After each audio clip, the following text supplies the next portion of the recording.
Ассаламу алейкум рахматуллахи ва баракату. Доброй ночи, уважаемые мои подписчики, доброжелатели, не очень доброжелатели.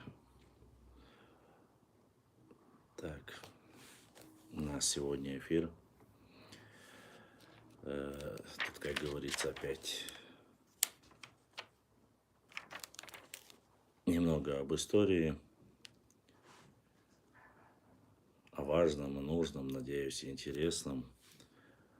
За недели две нашего отсутствия. Ва алейкум ассалам. Появились ряд вопросов. Новая тематика, старая тематика, старом, новом. Ну, по постам вы могли заметить, какие темы у нас муссируют в последнее время. И Дейр Машахы, и насколько это важно и нужно для всех нас. Ва алейкум ассалам, Ибрашка. Вот, надеюсь, сегодня мы пообщаемся, ответим на ваши вопросы. Надеюсь, будет интересно. Вот, дальше, как говорится, ва алейкум ассалам.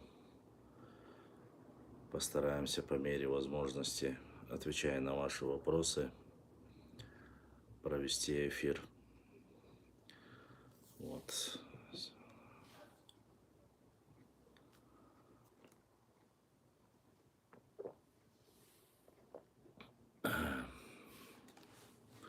В последнем эфире мы остановились на, кажется, мы говорили об Иберии. Вот, и сегодня, конечно, я думал закончить тему последнего Колхида. И дальше мы будем отвечать на вопросы и на вашу тематику. И меня, надеюсь, слышно, видно, слышно. Если не слышно или не видно, надеюсь, вы напишите. Дальше я, конечно же, буду отвечать на вопросы.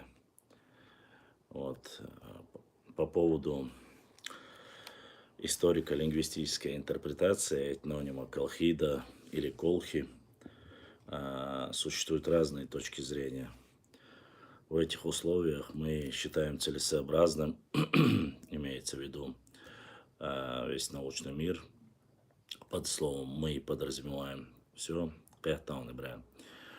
в этих условиях мы считаем целесообразным остановиться на вопросах полиэтничности Колхиды с учетом ее лексико-семантического анализа.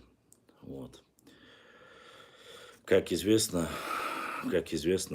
ассирийских источниках XII века до нашей эры, в частности, в надписях Сардура II, прежде чем продолжить тематику по Колхиде, я бы хотел, чтобы вы, уважаемые мои друзья, я постараюсь быстро пройти по тематике свои вопросы. Уже, как я закончу, уже отвечу на ваши вопросы, на которые вы задаете. Это касаемо захоронения шейха Мансура, первого имама Кавказа, и всего остального. Я обязательно отвечу на ваши вопросы. Не думайте, что я их игнорирую или специально пропускаю, обязательно отвечу. Но после непосредственно нашей тематики, здесь буквально недолго, здесь 2 листа. Тот, кто изучает историю, думаю, что можно узнать. Ва алейкум ассалам. Да, пока временно так приходится. Вот, как известно, в ассирийских источниках XII века до нашей эры, в частности, в надписях Сардура II, сына Аргишта, мы находим упоминание о царствах Калхи и Диаухи, Некоторые исследователи названия страны Кулха идентифицируют его с Колхидой. Проблема Колхиды нас интересует с двух точек зрения. С точек зрения. Во-первых, этнический состав, и во-вторых, местоположение. И отсюда его этимология. Рассмотрение данного вопроса начнем с проблемы этнического состава населения исторической Колхиды. Известно в античных источниках термины колхи и колхида употреблялись в применении к весьма обширной территории, однако это вовсе не значит, что мы имеем здесь дело с распространением одной и той же этнической группы. Дело в том, что эти термины выступают в качестве собирательных как географических, так и этнических названий. Северные границы Колхиды доходили за пределы главного Кавказского хребта.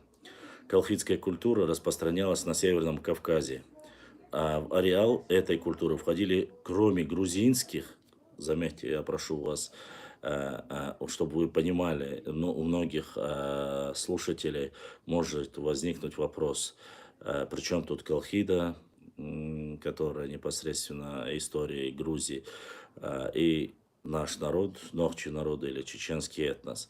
Но любая тематика, связанная с древними грузинскими царствами, и она связана непосредственно и с нами тоже, взаимодействие. Поэтому я прошу немножко прислушаться, вы поймете, почему именно эту тематику мы затрагиваем, хоть и не так глубоко, но затрагиваем его для изучения своей истории. В ареал культуры, кроме грузинских, входили чеченские и дагестанские племена.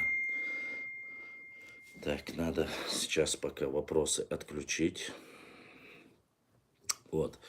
Как чеченские, так и дагестанские племена. По Страбону ко II-I веку до нашей эры большая часть Колхиды лежала у моря между Масхийскими горами и подошвой Кавказского хребта.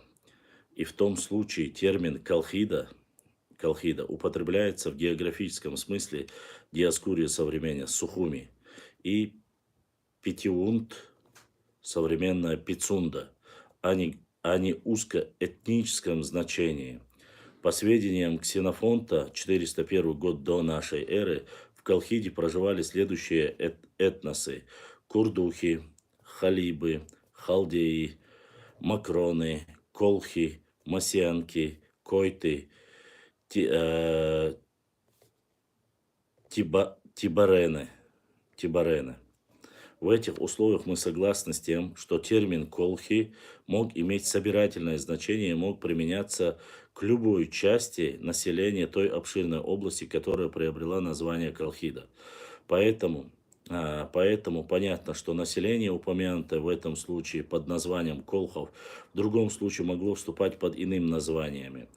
Имеются факты засилия горских племен северокавказской степей, джики и так далее. В первых веках до нашей эры на территории почти всех областей исторической Колхиды, что соответственно приводит к определенным изменениям внутри страны, в частности социально-политического характера. Для нас особый интерес представляет и то, что в памятниках материальной культуры колхов имеются хурито-уральские элементы. Это обстоятельство также свидетельствует о том, что незначительная часть предков нахчийцев проживали в каком-то этапе исторического развития на территории исторической Колхиды вместе с другими родственными картвельскими племенами. Научные изыскания свидетельствуют о том, что большую часть колхидской низменности в далеком прошлом занимало болото, а другая значительная часть ее территории была покрыта лесами, что могло способствовать развитию скотоводства. Население здесь издревле жило на искусственных холмах, диаметр которого иногда не превышал 100 метров. В данном случае, не умаляя этимологию слова колхида, имеющуюся картвелологии, мы считаем уместным исследовать этот вопрос с учетом следующих постулатов.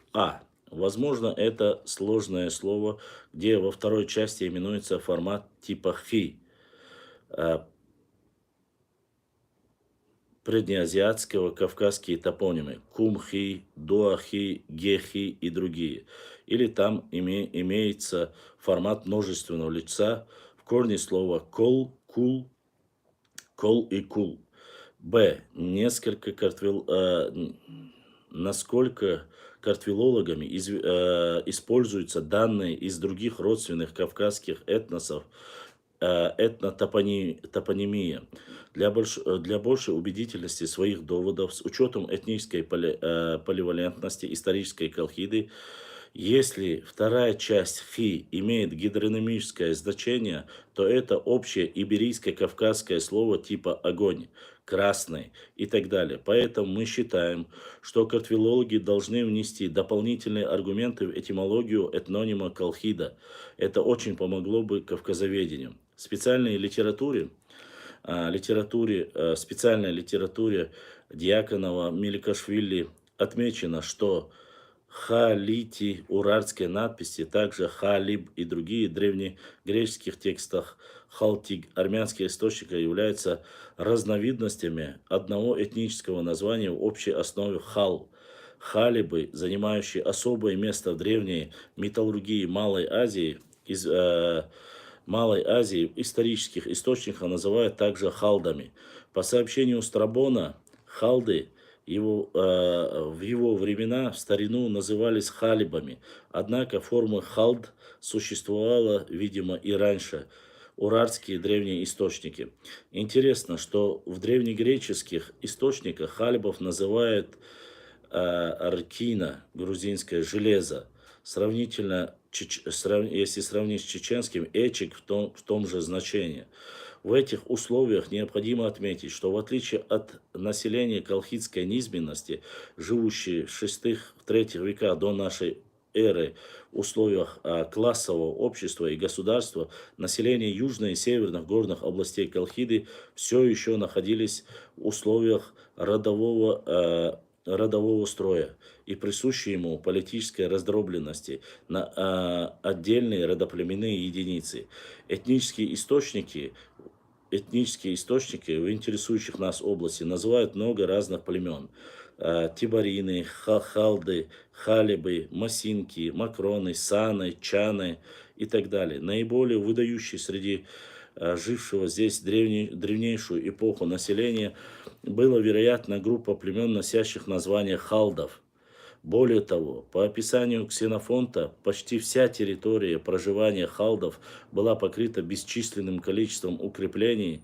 Таохи жили в неприступных укрепленных местах, куда были снесены все их запасы. Соседние с ними халибы, халды также жили в укрепленных местах, и продовольствие у них было собрано там же. По некоторым данным, в географическом пространстве колхиды, греки встретили серьезное сопротивление наемников здешних правителей, арменов, мардов и халдов.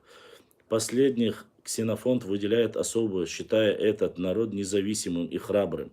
Возможно, в этом случае под халдеями подразумеваются потомки древних урартийцев, где есть определенный намек, в частности, на нахчийские племена. Здесь не безинтересно отметить и то, что халде, древнее приветствие нахчийских народов, это подкрепляет тезис об общем употреблении этнонима халди в уральском, в чеченском, картвельских языках, что свидетельствует о едином происхождении их носителей. Как известно, в научной литературе по древней истории Кавказа, Ближнего Востока довольно часто встречаются топонимы, уникально этимологизируемые на основе данных нахчийских языков. Например, Топоркала – земляная возвышенность. Сравнительно Поппаргала – земляной город. Следовательно, в определенное историческое время часть нахчийских племен, как, например, ныне в Кахете, проживала совместно с родственными племенами.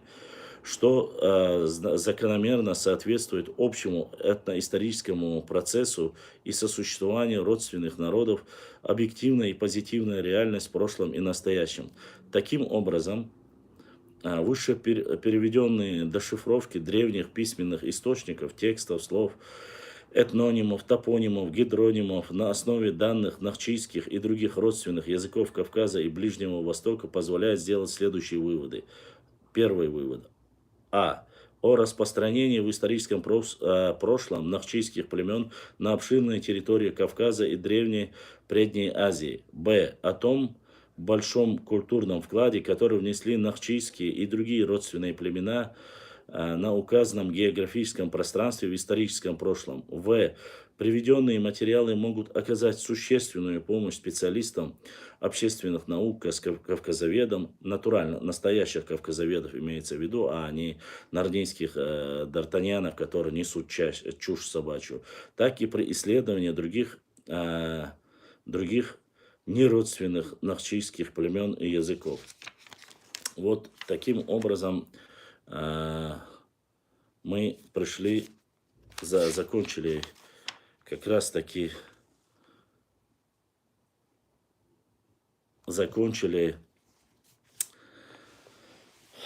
тему про Колхиду. Уважаемые подписчики, прежде чем начать отвечать на вопросы и зачитать определенный момент, я бы хотел пояснить, что вот именно к чему была данная тема затронута и для чего. Повторяюсь еще раз. Речь не идет о том, что мы являемся там колхами или и так далее и тому подобное. Нет, конечно же. Здесь речь идет о названии, о взаимодействии, культурном проникновении, культурном обогащении непосредственно нахчи народа и древних колхов, и проживающих на этой территории обществ и племен. Вот о чем речь идет. Тот, кто занимается реальной наукой, это, конечно же, является очень важным и нужной тематикой. Я бы хотел, мне как раз таки буквально прислали материал, точнее прислали скрины с нарнийских якобы или исторических блогов некоторых нарнийцев, прислали материал. А материал это касается как раз таки возмущения, что появился еще один так называемый ингушофоб и так далее и тому подобное. И что его материал является якобы настраивающий конкретно против там братьев и так далее и тому подобное. Я сейчас обязательно вам зачитаю этот материал. Я хочу, чтобы по этому материалу уже какое возникло у вас мнение, кто рецензент этой книги, обвиняют его, не обвиняют. Еще раз повторю, рецензенты книги обязательно знакомятся с материалами. После того они или дают рецензию на книгу, то есть рецензентами книги Идриса Абадиева является ныне покойный Нурдин Кадзоев, допустим, и другие научно-исследовательские работники вот этом профиле, которые непосредственно занимаются, которые одобрили книгу Абадиева Идриса, которая вышла в 2009 году, которая вышла в 2003 году. И возмущение у людей к этому научно-исследовательского института, конечно же, у некоторых нарнийцев нету. А вот почему возникла к этой книге, которая написана в 2009 году, непосредственно, это научная работа, это доктор исторических наук, вы сейчас поймете. Опять же, рецензентов я обязательно зачитаю. Смотрите, в чем речь. Это та же самая книга «Проблемы этногенеза нахчийца в основе лингвистических данных». Вот так называется тема. Первую часть я пропущу, но я хочу именно зачитать те моменты, которые не понравились и которые были сделаны скрины и закинуты непосредственно некоторые блоги норнийцев и указали, что доктор исторических наук является нациком, ингушефобом и так далее и тому подобное. Зачитаю. Что касается отношений урарских языков ко всем языковым группам иверийской кавказской языковой семьи, необходимо отметить, что число возможных сближений между хурита-урарскими, прокартвельскими хурита-урарскими, прокартвельскими значительно ниже, чем между хурита-урарскими и северокавказскими, северо-восточным кавказскими. То есть языки, которые близки по значению, совпадению, то есть обозначение одно и то же. А следовательно, хурита-урарские не находятся в коллективном родстве со всеми вообще кавказскими языками. Вот. Дальше. Хотя этот вопрос нуждается в специальном исследовании с привлечением данных всех уровней языка, исследователи показали, что схождения наблюдаются не в равной степени между хурита-урарскими и любыми нахчийскими, дагестанскими языками. Наибольшее число схождений наблюдается между хурита-урарским с одной стороны и с двумя подгруппами нахчийских и дагестанских языков. Во-первых, чеченских, нахчийских, ингушских, и во-вторых, лезгинской. Не аварской, не лакской, а именно лезгинской языковой подгруппой из нахо-дагестанских языковой группы. И дальше момент, который был зафиксирован. Как известно, иберийско-кавказские языки делятся на 4 основные группы. Картвельские языки, в скобках, грузинский, мигрело-чанский, сванский. Второе. Абхазско-адыгские языки, абхазско-абазинский, адыгейский или черкесский, убыхский и кабардинский. Третье. Нахчийские языки, бацбийский, илицово-тушинский, чеченский, так называемый ингушский. И здесь отмечается сноска под номером 35. Скобка закрывается. Четвертое. Момент я обязательно... Четвертое. Дагестанские языки 3 подгруппами. Аваро-андийско-дидойские, даргино-лакские, лезгинские.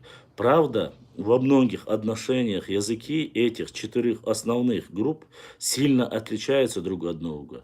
Однако лингвистические исследования уже выявило у них много общей фонетической системы, грамматической структуры, а также в лексике. Причем изучение этих языков показывает, что чем больше углубляемся мы в их прошлое, тем ярче наблюдается существующая между ними общность, подчеркивая особую роль языка в истории нахчийских и других родственных племен Кавказа. Считаем необходимым отметить следующее. Картина этнокультурного развития, воссоздания в данной археологии, палеантропологии вполне существует языковая ситуация в северо-восточном Кавказе и сопредельных регионах мезолита, неолита, энеолита, бронзовом веке.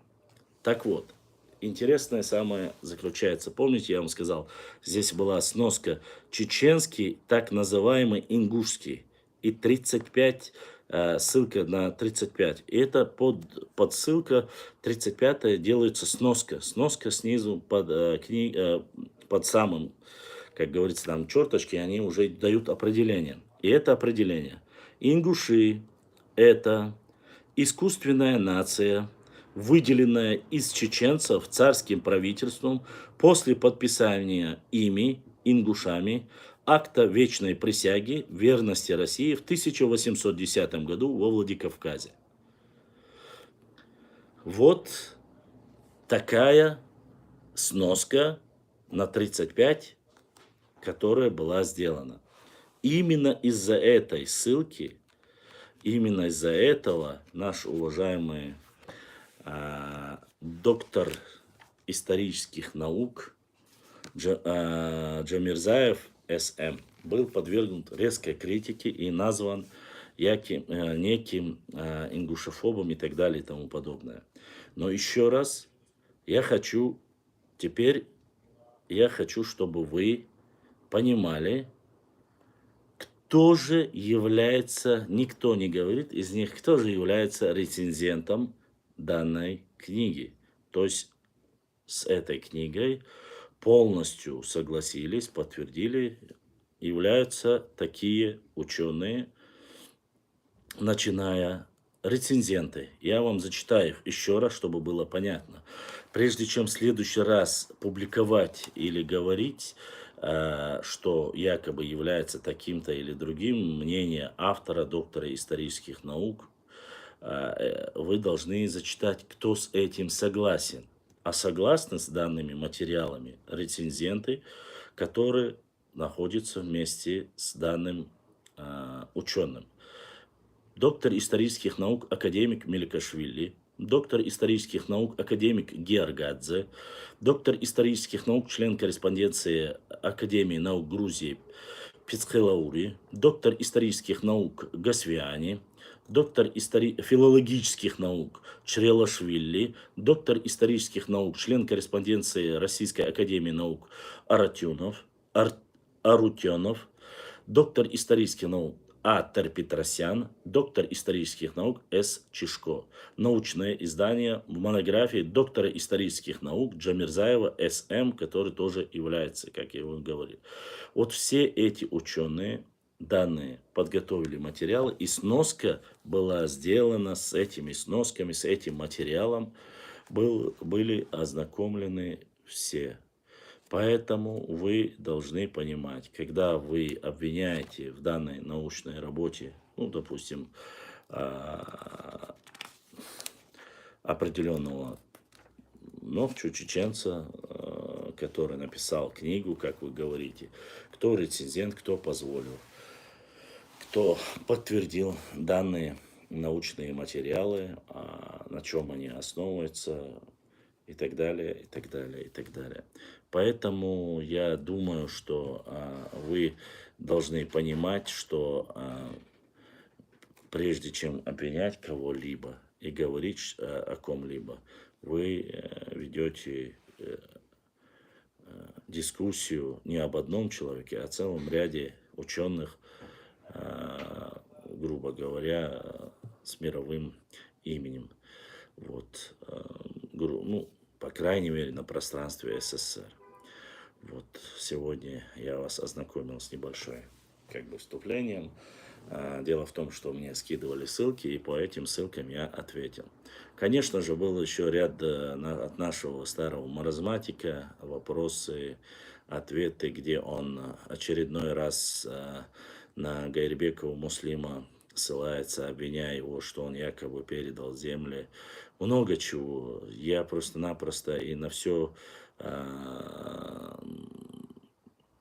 сразу ответить не смогу, но надеюсь, что во время эфира, если у вас возникли вопросы, мы ответим. Если у вас не возникли вопросы, конечно же, мы можем зачитать и дальше. У нас пару материалов. Да, я считаю, что тоже неправильно будет, должным образом мы не рассмотрели. И есть у нас еще одна книга, которую мне непосредственно, здесь только первый том, у него есть еще второй, третий и четвертый, говорят. По крайней мере, у меня только один том есть. Это очень хорошая книга, тоже очень мощная книга, такая вот, очерки истории. Это наш тоже ученый, непосредственно Ильяс Сигаури, один из значимых историков, который внес свой вклад в развитие исторической науки нашего народа.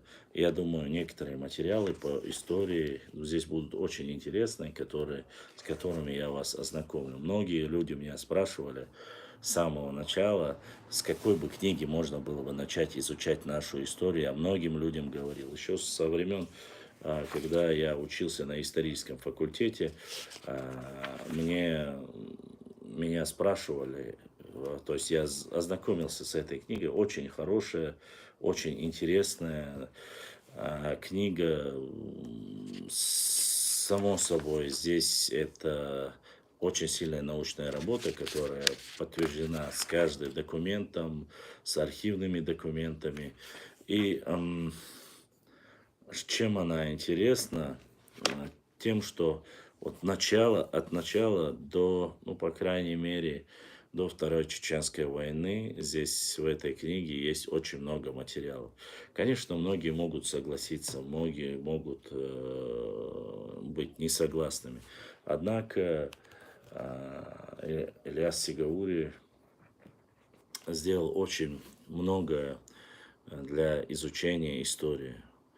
И эти книги, по крайней мере, 4 тома его книги не были дискредитированы, даже как в том же плане, как у Далхана Хаджаева, которые очень жестко были подвергнуты критике. Здесь научной базы очень много.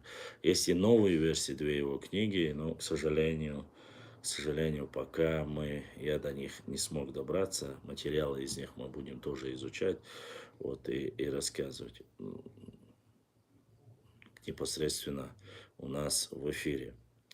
Ну, теперь я готов ответить на ваши вопросы. Если у вас есть вопросы, сразу скажу, эфир идет не в Телеграме, эфир идет в Ютубе. В Телеграме очень мало людей и заходит, и сделать прямой эфир с кем-то, если бы кто-то хотел бы поговорить, показывая свой фейс, я бы с радостью, конечно, сделал эфир в Телеграме, а так в Телеграме бывает очень мало кто заходит в эфир. Вот, здесь, да, так держусь, альхамдулилlah, держусь. Можно задавать вопросы, и мы, иншаллах, ответим на них по мере возможности. Задавайте вопросы, если у вас что-то набралось. Если не обязательно в историческом плане, если есть какие-то... Вот здесь был вопрос в начале, где похоронен на самом деле шейх Мансур. Во-первых, доселе никому не известно, где похоронен первый имам Кавказа, Ушурма или шейх Мансур. Никому не известно. Если бы было бы известно, его бы, конечно же, непосредственно перезахоронили у себя на своей исторической родине. Есть могильная плита в Алдах, но без, как говорится, самого праха шейха Мансура, могильная плита, которая находится непосредственно, ассаламу алейкум, башламу алейкум, ассалам, находится на территории Нохчичуя в Алдах. Такая монументальная плита, и я ее публиковал. Эти плиты у нас вот без самого тела захоронения находится вот шейха Мансура находится здесь. Остальные найденные захоронения Бейбулат Таймиев были найдены. Могила Бейбулата Таймиева туда установили тоже такую мощную плиту. Насколько, если я не ошибаюсь, кроме Ачирхаджи, кроме Ачирхаджи, остальные все уже и Байсангур Биноевский, и шейх Мансур известны, где похоронены, то есть есть могильные плиты и все остальное. А вот шейх Мансур, как такового, само его захоронение неизвестно.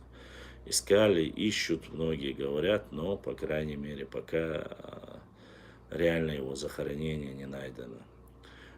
Насколько я знаю, могилы Иса Гендергноевского знают, где находится, Байсангура Биноевского, Бейбулата Таймиева, вот таких Талхига, Зелимхана Харачуевского,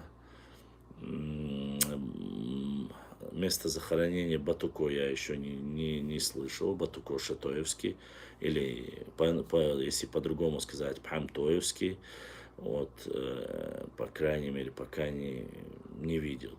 Но сейчас, в последнее время, стало неким трендом, я бы так сказал, находить, возрождать вот эти исторические захоронения исторических национальных героев чеченского народа и как-то очищать и давать людям знать, где же они, достойные сыны ночи народа, захоронены. Показывать вот. Вот такая вот ситуация, по крайней мере, если мы говорим о героях Кавказской войны. Что касается более поздних гражданской войны, Асламбека Шабирипова, Майрбека Шарипова и так далее, братья Исраиловых, там вот эти места захоронения я, по крайней мере, не знаю. Врать не буду. Вот, Топай Чермоева. Насколько я знаю, Топай Чермоев вроде бы захоронен во Франции, а вот его дочку вроде бы перезахоронили тоже на территории, привезли и захоронили здесь, на территории Чечни, Дохчичу. Вот такая вот ситуация. Вот. Где ваши вопросы, Расул, где ты? Ну, если не обязательно, там, если по истории нету. Просто в остальные дни очень много вопросов разных, я их все не запоминаю, честно сказать. Хотя стоило бы записать и отвечать на них. Да, ну и, конечно же, вернемся к нашему вопросу. Бурное обсуждение под вопросом мечети, которая открыта у нас в Нохчичу, в Шаройском районе, в селении Кенхи. Дело в том, что некоторые мои подписчики, у нас есть телеграм-чат для самых активных, вы можете подписаться, там мы общаемся, обсуждаем каждые исторические моменты, последние новости, правдивую и неправдивую информацию, закидываем, очень активно работает у нас телеграм-чат, вот, непосредственно, если вы подпишетесь на наш телеграм-канал, вы его увидите, я думаю, так и называется там, Башлам. Думаю, Ибраим скинет наш телеграм-чат. Ибраим, название скинь телеграм-чата, кто хочет. Вот и мы обсуждали и там, и на инстаграм-площадке. Инстаграм у нас, вы знаете, работает через VPN. Эфиры я пока не пробовал, он выкидывал, насколько я знаю, из-за того, что VPN показывает. Свалка в чате, бот скидывает. Ссылка, ты хотел сказать. Переходите, подписывайтесь, да. И при обсуждении шла такая тема. Сказал ли он это или не сказал. Дело в том, что когда мне скинули данную страницу, я посмотрел, конечно же, я выделил 2-3 скрина всего лишь. Во-первых, я хотел бы сразу ответить, надеюсь, кто-нибудь в Ютубе наткнется из этих наших нордийских д'Артаньянов, которые сидят и пишут такую чушь. Во-первых, никогда в жизни имам Шамиль ислам в Чечню не приносил. Ислам в Чечне находился до имама Шамиля еще лет за 500, как минимум. Что касается, если вы имеете в виду кровавую разборку над одним из обществ чеченских, который устроил имам Шамиль, то есть чеберлоевцами, не всеми чеберлоевцами, а частично в чеберлоевский тухом входит много тейпов, до 30, где-то так приблизительно, как минимум. Расправились одним из тейпов чеберлоевцев, за счет чего? Не потому, что они не хотели принимать ислам, нет. Насаждение идеологии имама Шамиля и для становления государства имамат, он выбрал главным постулатом непосредственно шариат. Речь была о шариате. Шариатское правление в этом государстве, как государственное устройство и правление шариатское, которое хотели внедрить, для многих обществ чеченских для начала было некой дикостью, потому что нужно было отказываться от всех своих тысячелетней своей истории. Не все, то есть не плавный переход становления или строительства государства, как теократического государства имамат, а вот сразу, раз так нужно решать этот вопрос огнем и мечом. Такое решение было при имаме Шамиле. Из-за этого столкновения, а не из-за того, что чеберлоевцы не хотели принимать ислам. Чеберлоевцы в исламе были давно. Вот, кстати, как и сами тейпы чеберлоевские, намного старше, чем многие сюли тейпы. Но это я к тому, кто написал там комментарий под этой статье про мечеть. Второе. Второе это то, что было написано там под комментарием. Я как бы не стал это указывать. К главному мы идем как бы непосредственно снизу вверх я иду. К главному вопросу мы еще подойдем.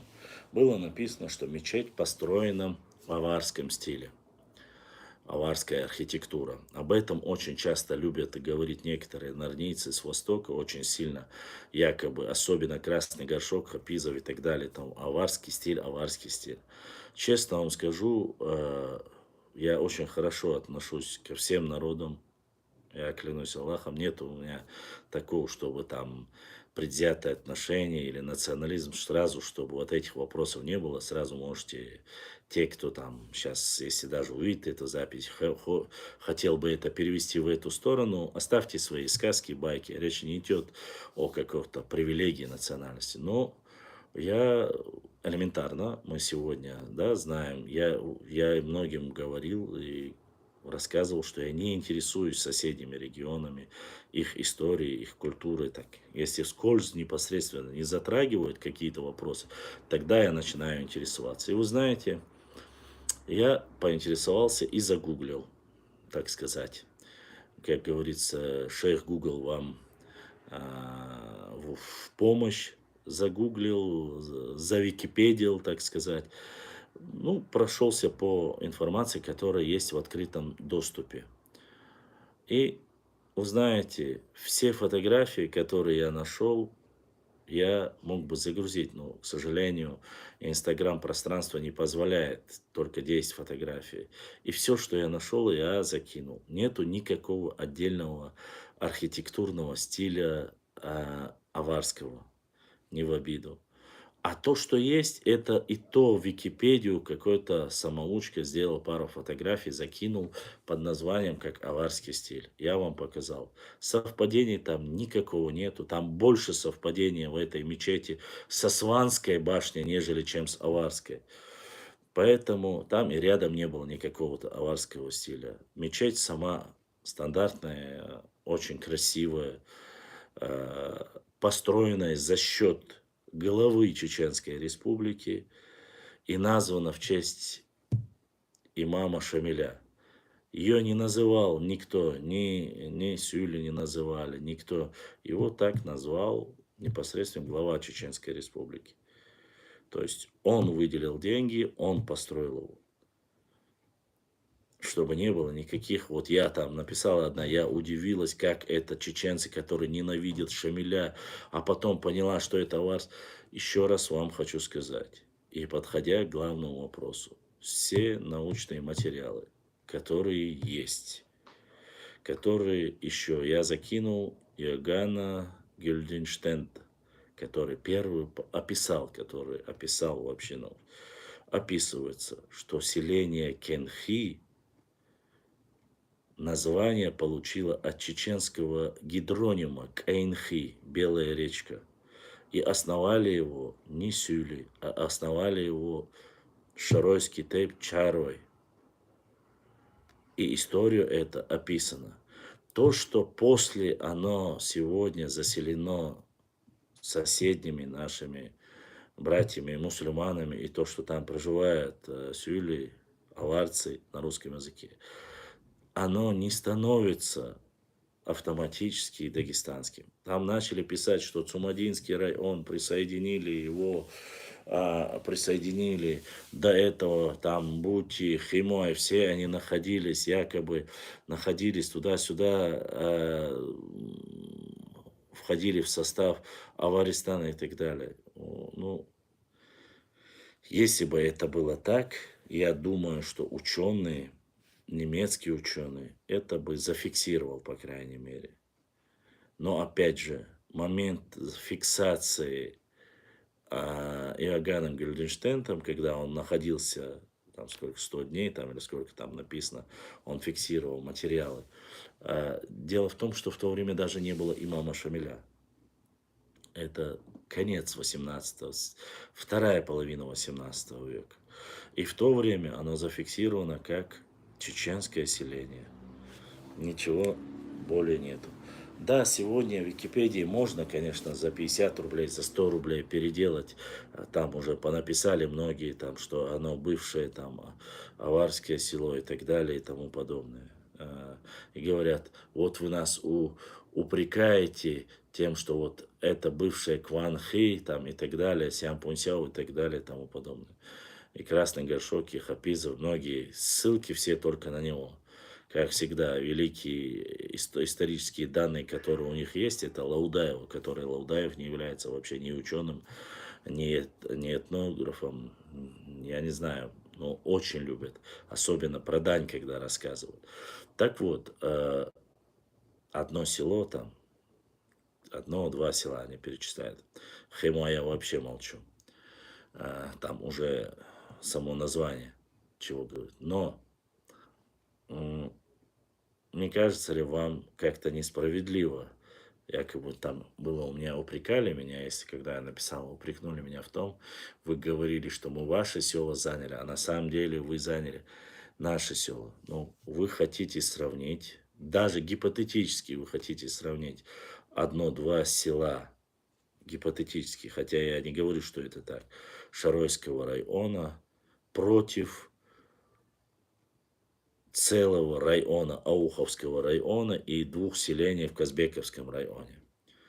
Как-то вы получили кусочек несоизмеримый, огромный кусок взаимообмена, если эти остальные все селения Ауховского района и два селения Казбековского, мы говорим о исторических процессах, не политических. Против двух селений Шаройского района вы получили почти что 10-15 или 20 с хуторами, целый район Ауховский, и плюс два селения, Калинин-Аул и Ленин-Аул, которого переименовали. Акташ-Аух селение взяли себе пропорционально, это несоизмеримые вещи. 20 против двух. Как-то так получается. Ну, сами задумайтесь, прежде чем нести. Вот такие вот моменты указываются. Я в данной ситуации не стал описывать в этом посту про ислам, когда мы приняли материалы. Кто хочет, может посмотреть у меня на паблике, на Инстаграм, Фейсбук, в Телеграм, Твиттер, везде. У нас эти материалы есть, вы можете посмотреть. Что касается ссылку на Гильденштейна, я скинул его и показал вам его и непосредственно ту информацию, которой мы владеем и которую мы ссылаемся и знаем. От того, что люди переселились и живут там, эта территория не становится их. Будь она даже Химай или будь то она Чеберла и так далее и тому подобное. Не может быть.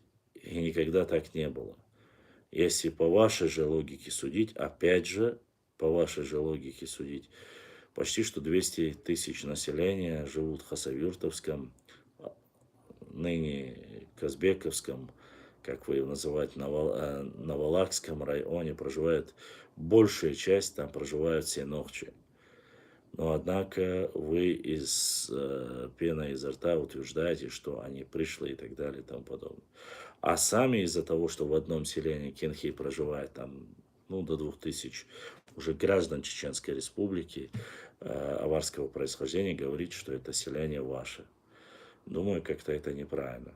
Вот. А кто построил мечеть, как построил мечеть, в каком она стиле построена, вот эти заделки, опять же, новость официальная, написана на Грозный информ. Взять ее, переделать ее и говорить, что это наша земля, наше село, построена мечеть. Тот, кто построил мечеть, это сделал ради Аллаха. Я надеюсь это. Я надеюсь, что это сделано ради Аллаха, а не ради того, чтобы кто-то сидел там, ворчал, бубнил и рассказывал свои сказки. И на самом деле я больше чем уверен, что этот человек никогда сам и не был в Кинхе. Но, однако, вот фитной данной занимается. Несоизмеримые передачи земель сравнивают, рассказывают 2-3 селения против 20 сел там Ауховского района. Здесь 200 тысяч человек проживает в Хасавюртовском, Ауховском, Кизлярском, Бабаюртовском, ну где проживает Нохчи по границе. А здесь проживает 1700 или 1900 человек против двух. Сегодня или вчера мне тоже начинают скидывать наши западные норнийцы с восточными. Опять же начали скидывать. Сейчас я вам зачитаю его. Можно, конечно, это считать. Опять же, можно считать это как-то неинтересным, неважным. Но сейчас я удалил, что ли, его сейчас освободишь. Сейчас я вам зачитаю. Ну, смотрите. Пост написан. Сейчас. Освободишь.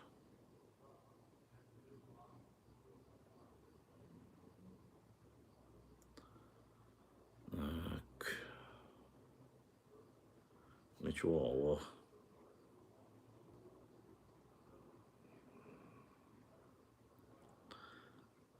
Некий Юсуп, или вроде бы его зовут, да? Освободила. Сейчас я постараюсь его найти. Значит, я его не удалил отсюда. Вот. Юсуп Дадаев, доктор исторических наук, написано здесь. Написал. Он написал или нет, не знаю, но под ним скрин, который мне скинули. В Чечне живут, заметьте, если я отвечаю на них, я официально сразу становлюсь врагом. Но я отвечаю, несмотря на это, мне приходится. В Чечне живут около 30 аварских тейпов. Тот, кто занимается фитной, это не просто так, это делается специально, целенаправленно, чтобы показать, вот, озлобить и стравить друг против друга чеченцев. 30 аварских тейпов. Я зачитаю, цитирую, как написано. Хотели написать испокон, написали из покоя веков. Это Андлой, Мелардой, Терлой, Ансадой, Чунгарой, Белгатой, Арганой, Курчалой, Центарой, Цуантрой имеется в виду. Суолой, Сархой, Алмахой, Никотой, Галтлой, Данухой, Жай, Этной, Кордой, Серхой, Акшхой, Бортой, Шолдерой, Чунгарой. Второй раз уже, их, видать, нужно было для количества написать.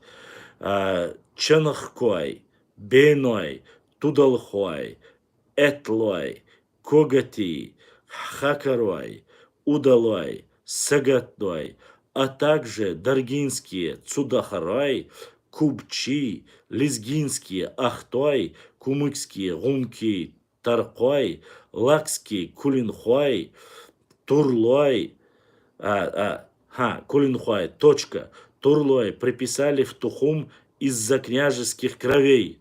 Они были владыки Чачан Ауле, и они же перенесли герб волка Нуцальского. А Беной приписали в Тухум из-за большого количества. Они и по сей день живут в Чечне и не меняют их происхождение, хоть они и очеченились. Вот такие вот посты закидывают, чтобы вы понимали. Здесь чисто чеченские тейпы, которые не имеют никакого отношения к Сюйле. Такие как Беной, такие как Чунгруай, Цуантруай, вообще не имеют. Куршлуай не имеют никакого отношения. Турлуай тейпа у нас вообще нет. Поздравляю, Ибраим, оказывается, ты тоже относишься к Сюле, ты понимаешь? Вот такие вот у нас ученые соседи, которые, которые не относятся. Чисто чеченские тейпы, которые, я дальше уже не говорю, честно скажу, я половина из этих тейпов вообще не слышал. И нету их вообще, не половина, а 90% нету среди чеченцев таких тейпов.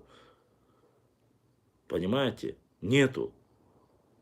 L3, допустим, L3-евские Чунгруай, чисто ногчи, Белхтуай, чисто ногчи, Куршлуай, чисто ногчи, Цуантруай, чисто ногчи, Бенуай, чисто ногчи.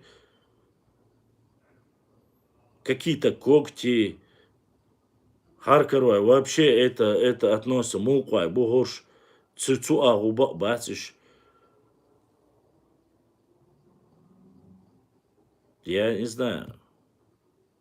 И этим занимаются по сегодняшний день, закидывают, раскидывают, уже добрались и до биноевцев, хотя это, говорит, их приписали к себе ради количества, говорит, но они сами, говорит, не очеченились до сих пор и сами себя таковыми не... Ну, как такое можно написать? Как? Но люди же этим занимаются, люди это делают и распространяют. Недалекий умом распространяет эту вредоносную информацию, гадость, это является неким моментом для разжигания межтейповых, происходит убийство из-за таких вот вещей.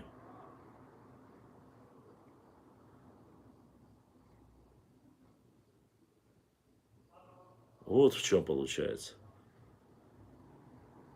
Но закинули, специально закинули, чтобы задеть, чтобы оскорбить, чтобы какие-нибудь другие тейпы сказали на них. И потом они сошлись и поубивали мы друг друга. Чтобы у нас была кровная месть, чтобы мы никогда не стали единым народом.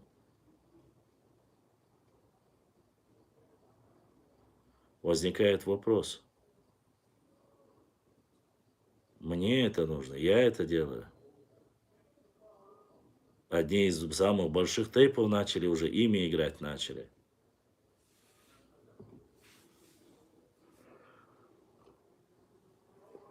Пробросы делаются. Если промолчим, схаваем это все. Это останется на долгие-долгие года и века. И в любой момент слабости нашего народа будет использоваться против.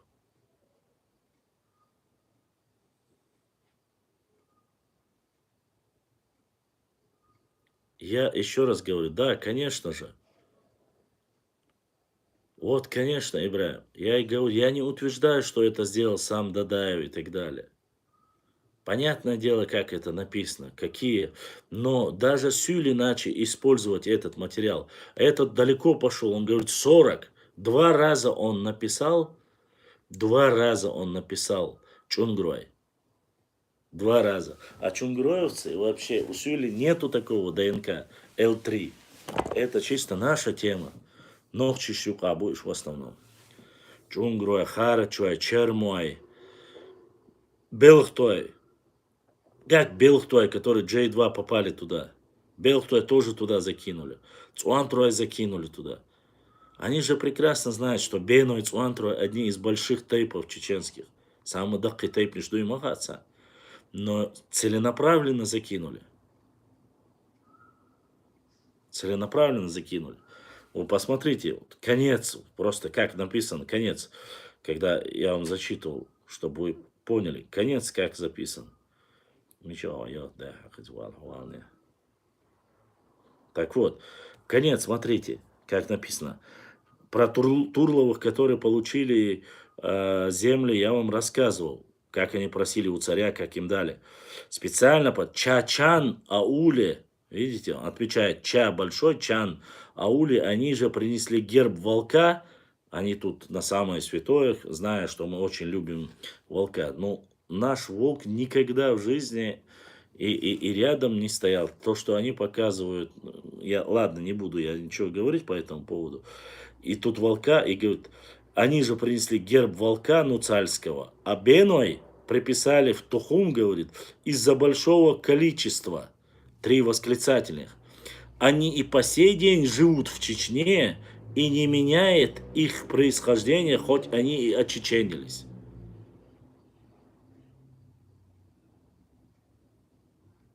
То есть автоматически подставляют сразу Бенуашен Атач. Понимаете? Вот это пост. Кстати, это пост, кажется, в Ютубе. В Ютубе. Кто-то с Ютуба мне его прислал, надо посмотреть, кто.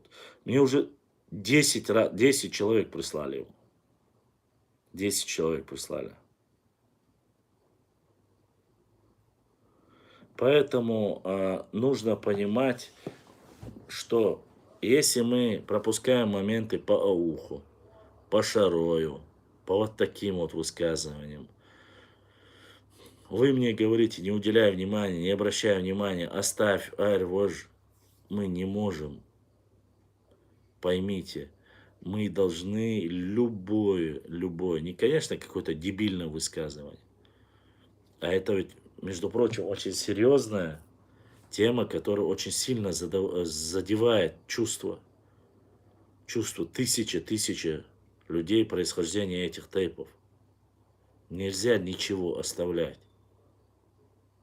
Нужно заставить их самих находить, кто это сказал. И чтобы они сами наказали. Если это не сделают они, это должны мы сделать и мы сами. Вот в чем проблема. Вот. А то, что перекидывается информацией, то, что они делятся информацией, это, конечно же, не секрет вообще. Вообще не секрет. Поэтому надо масанахил. Поэтому мы должны внимание уделять каждому вопросу. Каждому вопросу. Я же поэтому спрашиваю вас, я сказал, давайте задавайте вопросы. Мы будем отвечать и по материалам. Если нет, мы можем и зачитать книгу. Вы не задали вопрос, я задавшие вопросы прежде за эти 2 недели, я начал отвечать на них. Вы опять, как говорится, недовольны. Ну да ладно, вы можете задавать вопросы, мы будем на них отвечать. Да. Это старая коряга опять начал там рассказывать небылицы, опять же повторюсь. Я остановился не потому, что нечего было печатать. Мы просто остановились, дабы говорили, примирились, что никто ничего не будет.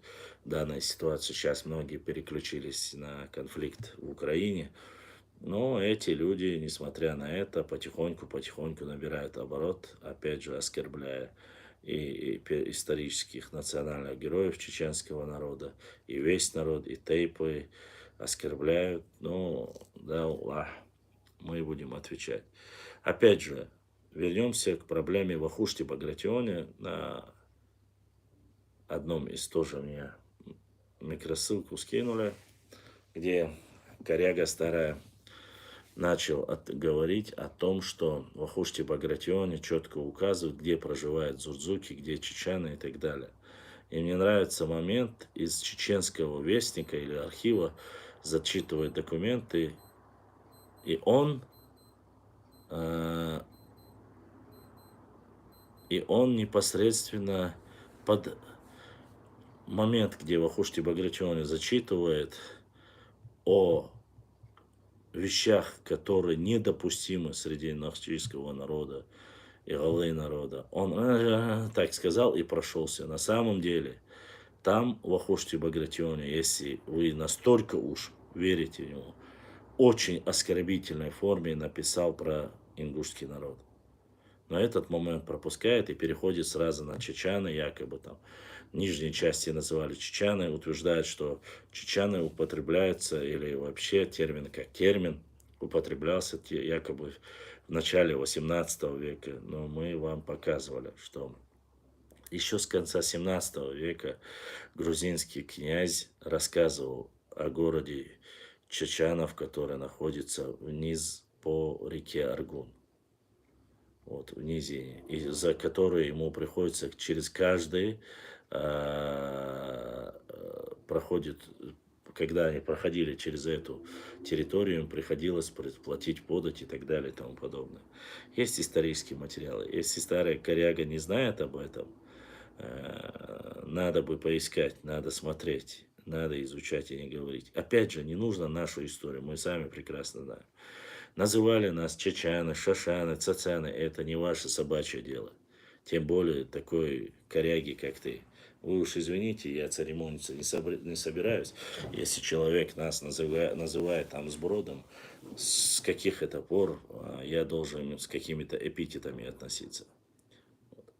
Вот. Что касается, да, сейчас в последнее время накидывается на из-за нашего братского взаимоотношения с адыгами, начал кляузничать и говорить, чуть ли не врагами всех сделал.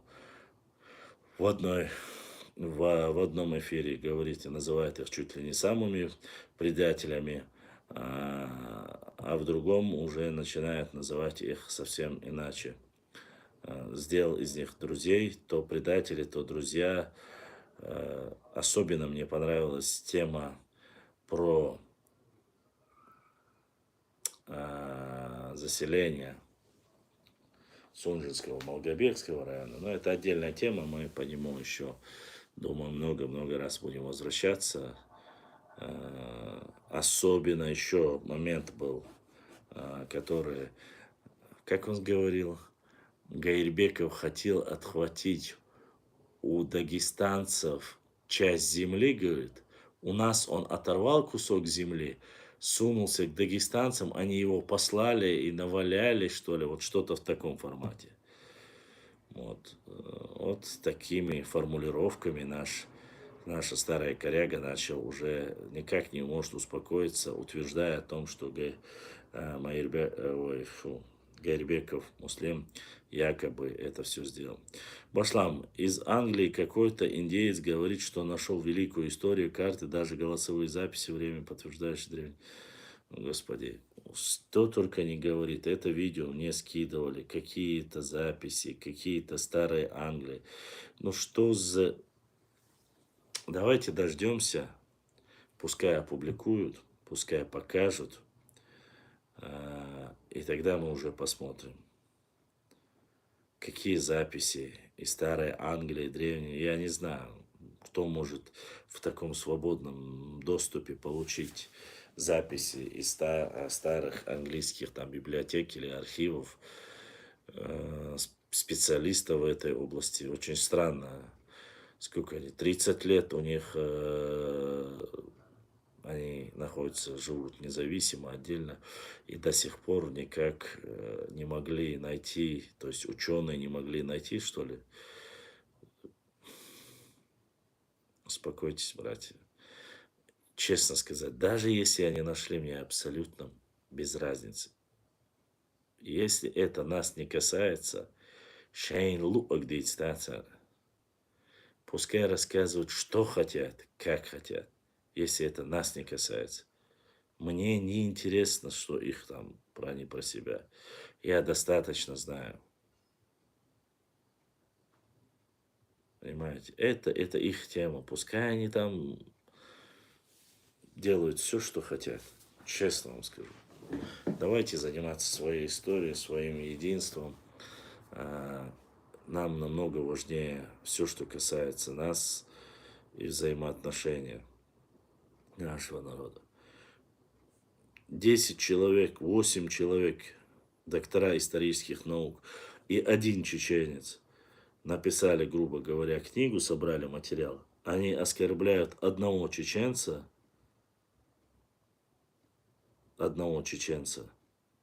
а остальных 9 грузин и армян они вообще не трогают. Остальные не все. Но данная ситуация, честно сказать, и грузины, и все остальные знают, кто есть кто. Кто кому родственник, кто кому друг, брат, сват, они все прекрасно это знают. Кому-то это может не нравиться, кому-то нравится, но с наукой, как говорится, наука говорит сама за себя. Как говорил Шелдон, щебечет сама за себя. Поэтому Башлам, как нас не касается, они говорят, что они дзурзуки. Но они не врут, но в чусу. Они, конечно, дзурзуки. Только проблема в том, что дзурзуками они были, когда мы были единым народом. Там до 16 века рядом никого вообще ничего не было. Башлам. Это понятно было, что напрямую нас не касалось, даже его ломаном русском языке понятно было. Ломаном русском языке понятно было, что чеченофоб. Только они. Ну, то, что только они, это у них Тайпей Сурцхой. Это у них было селение такое. Не переживайте, еще раз я вам говорю. Ты можешь говорить, болтать сколько угодно, язык без костей. Они и мамонтов 50 тысяч лет, и саблезубых тигров тоже они у них были. Ну, доказательства где? Доказательства покажите. Любой человек, который несет такой научный, в кавычках, научный бред, должен предоставить доказательства. Вырезки из книги ничего не дают. Не дают, понимаете? Это как Татоев и Лаудаев. Татоев взял у Лаудаева, но однако Сюли, когда говорят, что якобы им платили дань, упоминают некоторые общества восточных чеченцев, они переходят, говорят, вот есть ссылки на ваших же ученых, и вот на там Татоев и Лаудаев. Татоев взял у Лаудаева. Это один и тот же источник, это как по кругу ходить. Татоев это сейчас ныне современный Лаудаев, царский офицер, не ученый, не исследователь, никто. Это царский офицер, который дальше крепости Грозной никогда и не был. Даже в крепости Грозной сомнения стоят, что он был когда-либо. Вырос он в Терской губернии. То есть некоторые говорят, в Санкт-Петербурге он учился, некоторые говорят, где-то области Ставропольского края. И никогда в жизни он как таковой ни в горах Чечни даже не был. Этот человек описывает, что там происходило, на каких границах, кто, что бабушка нашептала, во дворе рассказали. Вы уж извините, но, к сожалению, из-за скудного материала в то время в Кавказской войне самыми неугомонными в войне были в первую очередь адыги и нохчи. И про них говорили всякое.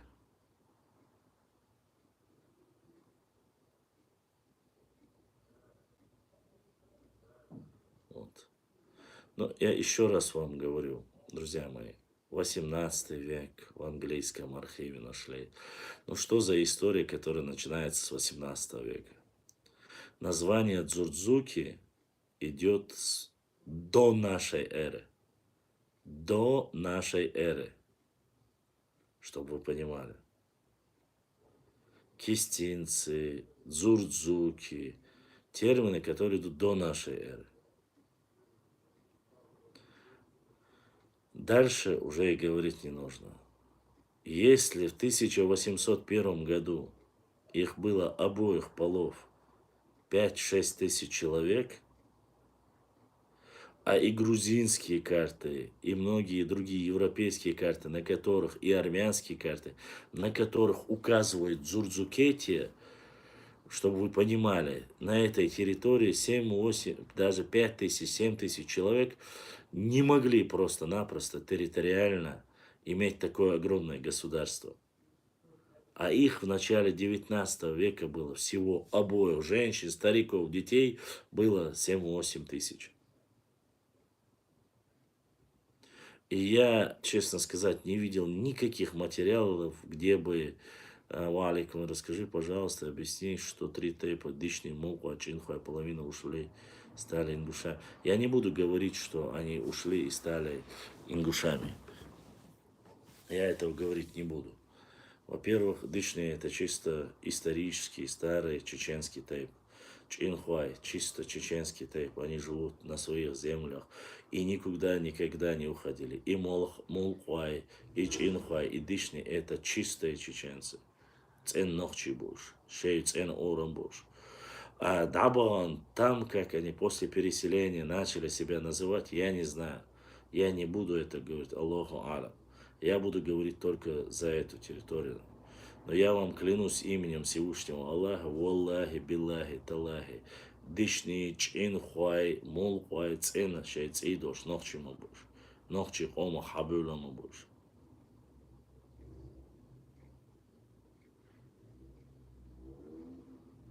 Вот. Но они считают, что с 18 до нашей... Видать, у них до нашей эры начинается с 18 века. Да бросьте вы.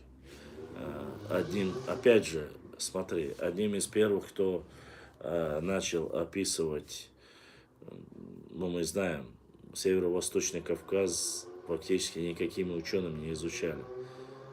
Почти никакие ученые не знали о нашей территории ничего, о наших обществах не знали. Считается одним из первых, самых сильных, считается Гильденштейн и Берже. До них какие англичане здесь были? Ну да, на карте я смотрел какие-то голландцы, которые по Каспийскому морю рисовали карты. Даже у них нету. Поэтому еще ситуация. Что касается Ляна, Бору, Ахреева, я ничего не могу сказать в Ижре. Кем они себя называют сейчас, я не знаю. Да и мне разницы нету.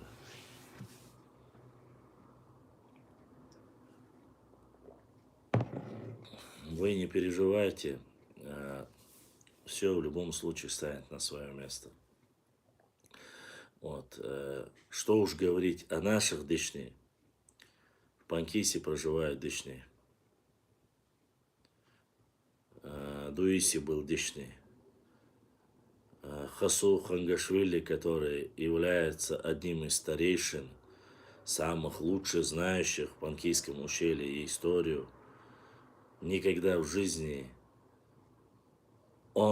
я верю ему на 95%, я думаю. Остальные 5 оставим на погрешность.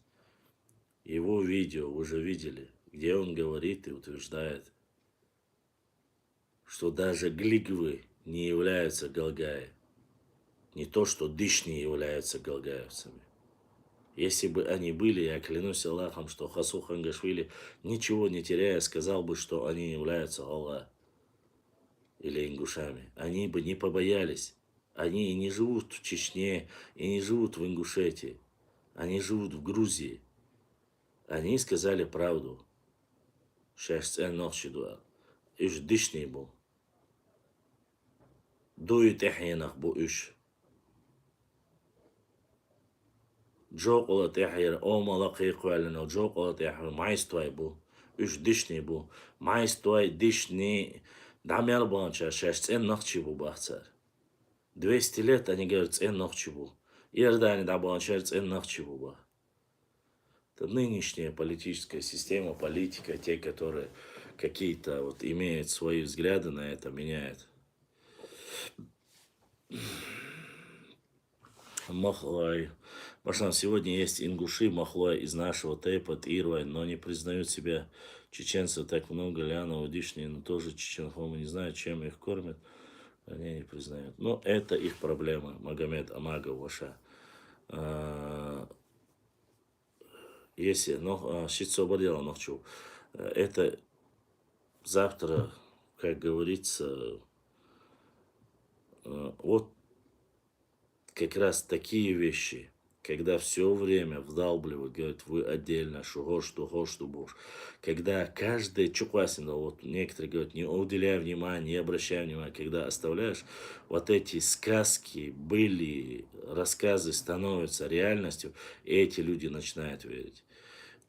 Я надеюсь, что до судного дня, до того, как умрут они признают правду, ибо перед Всевышним Аллахом им будет очень сложно. Потому что достоверно хадис приводится и говорит, тот, кто скажет, что не от своего отца, боюсь, что так. Что касается сыновей Ноя, 3 сына, насколько я знаю, 4-й вроде бы остался. Иафет, Хам, Сим, 3 сына. От Сима пошли семитские племена, от Хама пошла монголоидная раса, и от Иафета пошли кавказские, то есть мы пошли. Вот так от этих 3 сыновей, насколько я знаю, если я ошибаюсь, я прошу прощения у всех, и в первую очередь у Всевышнего Аллаха, но слышал я это так. Иафет, от которого Яфит его называют, Иафетами, называют нас потомками Ноа. Хам, от которого пошли монголоидная раса, и Сим, от которого пошли семитские племена. Чтобы вы понимали, семитские племена — это арабы, это евреи и остальные все. Вот так вот, от 3 сыновей. Говорят, были 4, но 4-й я не знаю вроде. Башлам статью про тейпы кто написал? Кетер Паш.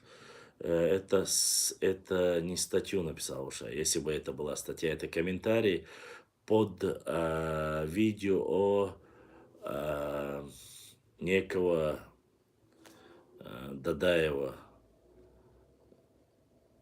Башлам Баркал, что объяснил, это я сам дышнее ночи. Вальд, я знаю, я не тебе, я вообще всем, кто не знает, объясняю вежливо. Дышнее, майствай, тирвай, мулквай, чинхвай. Абсолютно не переживаю. Любой день, ночью, любое время я могу поклясться на Коране, что это чисто ночи тайп на что еще. Те тайпы, которые называют, я могу поклясться, что я знаю и уверенно говорю, что это чисто ночи хам. В своих словах я уверен и готов поклясться на это. Бусул бош, ночи бош, сакам дош. Вот. Сколько мне Всевышний дал понимания, образования, хайкал, я могу за это отвечать. Вот. А остальные какие-то научные работы мы можем смотреть, искать. Ну, допустим, вот книга, которую я вам показывал, да? Книга называется «Выходцы из Шем-Ари». Написал историк, поэт, публицист, член Союза писателей Чеченской Республики. Сам стопроцентный ауховец Аухово Шуи. Вот. Книга посвящается светлой памяти Гасанова Низмуди Гусейновича, школьного учителя города Хасавюрт и другим пламенным патриотам нахчийской нации. Вот что такое Цен Ауховец. Вот. Аухой махкар Цен Нахчиушун. Термер книга Ячун. Видите? А он, между прочим, ауховец. Есть люди, которые клянутся божаться и пишут, настолько глупые, которые пишут Акинец Буэйсар Сайтиев 100%, дуиншту, шведский слуш, что Буэйсар Сайтиев является акинцем. Не Нохчи, а акинцем. Они утверждают и клянутся и говорят, что он 100%, даже Тейпан Эхкой они говорят. Но он не является Тейпан Эхкой. Уэйсар Сайтиев является из Тейпа Цуантру. Нохчмаххо. из тейпа, эхки тейпа 100%, из тейпа Зогову, Артур Бетербиев. Сами даже не зная, клянутся, божатся и спорят. Есть такие неграмотные люди. То же самое и с майствой, дышни, молква, чинхва, шейбу буш. Вола бац. Это ахиллама бац. С 1770-м до Эстеншхайн, да, они могли после этого 100 раз перейти и стать ими. Но они не перешли. Две последние 20-летние, 20 лет почти война была. 20 лет война была. И где они? Хоть один из них ушел, сказал, что ночи даться. Не сказал. Ни одно село, ни один тейп, ни Шатой, ни Итумкали, ни Галанчуж никогда не говорили, мы переходим, потому что мы на самом деле не были. Мы являемся ими. Никогда. И сам Абадиев Идрис об этом говорил. Почему он говорит, их тейпы к нам не приходят, не становятся, говорит, ингушскими, а наши уходят и становятся чеченцами. Он же это говорил, это его слова. Наши тейпы становятся чеченскими, а ихними не становятся. И на меня обижались, когда я сказал, что есть нохчи тейп галга. Есть. Галга тейп он буш, цин нохчи тейп, нохчи колмох буш.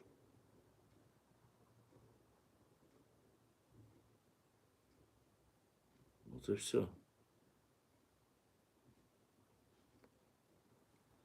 Но это нужно говорить. Если это нужно сказать, нужно это говорить 1000 раз. 1000 раз об этом нужно говорить. Мы же находили материалы. Мы рассказывали. Мы узнали вместе с вами во время эфиров, Инстаграм, мы узнали, что кем является жена, кем является мать шейха Мансура. Что Шуайб Мулла, что шейх Мансур были непосредственно в Даут-Мартане, то есть нынешний Ачхой Мартан. Цига Гергел Дуй. Мы же это все знаем. Вместе с вами узнали. Много нового, много еще узнаем. Некогда там спорить или там рассказывать с каждым дураком. Сюли вали, милла вали. Но оставлять ничего нельзя. Время такое. Оставишь, посчитают, что это была правда, воспринимают это за слабость. Вот. Вот мне прислал на другой телефон, прислали вопрос. Нет, уважаемый мой друг, нету эфиров не потому, что я не могу проводить их, из-за того, что информации мало. Информации достаточно. Информации достаточно, материалов тоже достаточно. Но повторяться я не буду. Есть свои проблемы, есть свои причины. Вот. Не каждый это понимает. К сожалению.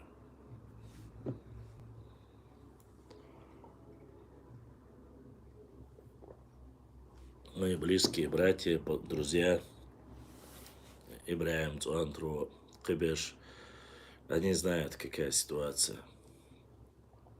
И никогда не говорят мне. Выходить можно хоть каждый день. Каждый день я могу. 365 дней, каждый день в 11 часов ночи, если я в здравом уме, что целое, я могу проводить эфир. Каждый день. И мне будет рассказывать, что о нашей истории. Культуре, языке, о датах и географии. Просто есть материалы. Алейкум ассалам. Это больше больше повторяться, каждому рассказывать я не буду. Вы и так прекрасно все знаете. Вот. Но мы не имеем права, чтобы говорили. Кто-то переселился на наши земли, переселился в Чечню, на землю наших отцов, и потом начинает говорить, это село такое-то, это село такое-то. Если вы промолчите, рано или поздно это село перестанет быть частью нашей Родины. Буквально километров 40-50 вниз они клянутся божаться, что ауховцы никогда там не жили, что они пришли, что они и так далее и тому подобное. То есть в случае с ауховцами эта земля не их, и они пришлые. А с землями, которые Бути находятся в Шаройском районе, наоборот. Там проживает большинство наших, и эти земли были наши.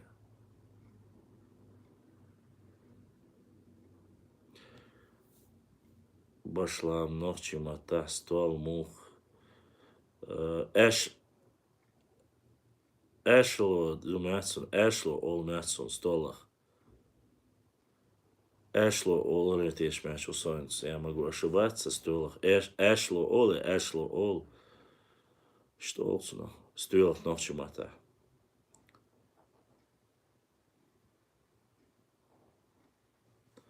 Вот. Вот такие вот дела. Стабулат, тебе про книгу, я постараюсь тебе достать, и эта книга у тебя будет, по крайней мере. Я думал делать, разыгрывать какие-нибудь там, проводить и книги дарить. Ух. Солнце газап о штолах.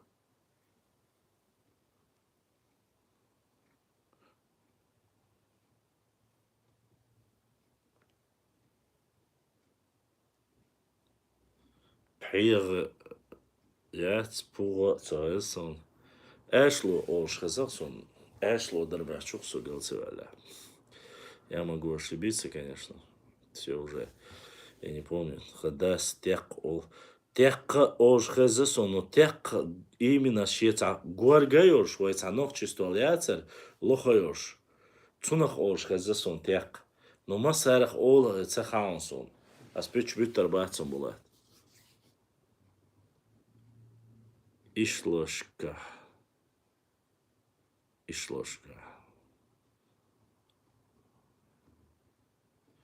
Таханын нанейский канал я дүйц дерг.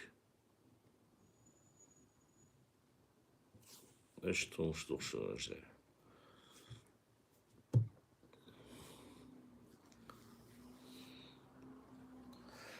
Ибраим, дить смотрела, заставка нормальная, хватает очень заставки, ела.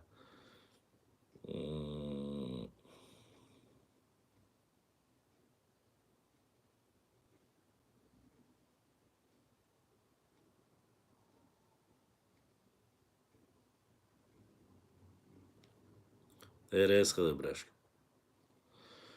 Так. А кто-то задонатил. Я не думал. Аллах да асад. Всем огромное спасибо, кто прислал донат, кто поддержал. Дай Аллах вам здоровья. Я уже и забыл. Просто сейчас пришло сообщение, кто-то задонатил.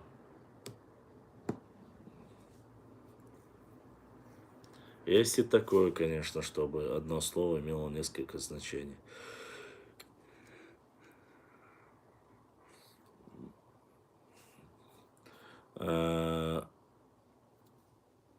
Мне спрашивали, как называется персик, допустим. Персик называется двух, тоже по-разному. Гамманиш ол, персиках. Вайдолча, шепталш ол. Шептал гаммах. Вот два названия одного персика. Как только мы заговорили о дороге через соседнюю республику, они подхватили эту тему, говорят, якобы у них должна была быть железная дорога.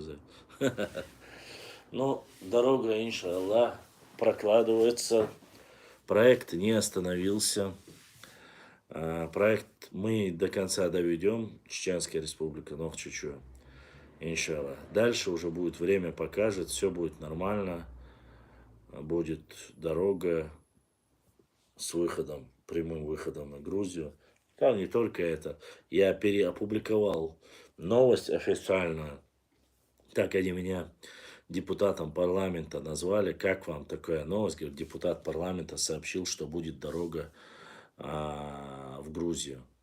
Пошла много чеширчхайна, олшхылы. Ух. Понял. Знаешь, видишь, говорят, эшел, ух, кица, код название, юкшун.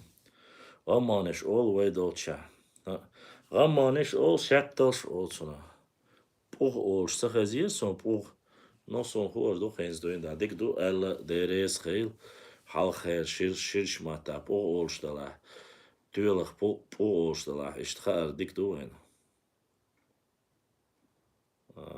Остальные будут знать. Это хорошо. Вот, на чем я там.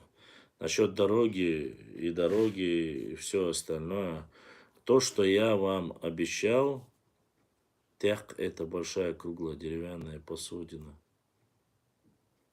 Цац получар, тяг горги стол ирца, лохаюш, лох ганч дох швенох, чицунах ош хазасун тяг.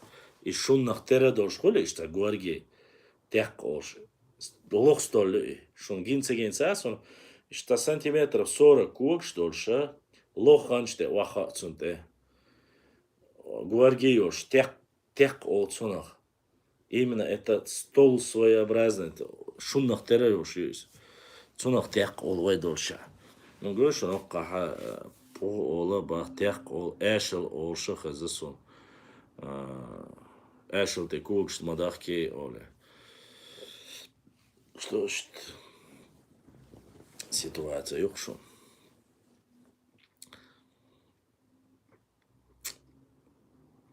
Я постараюсь, я каждый раз, когда обещаю, вот я ставлю перед собой задачу, что буду делать каждый раз эфиры, все, каждый день или каждые выходные начинаешь, ну, к сожалению, не получается. Я прошу прощения, у меня сейчас пока не самая лучшая, как говорится, ситуация, но, иншаллах,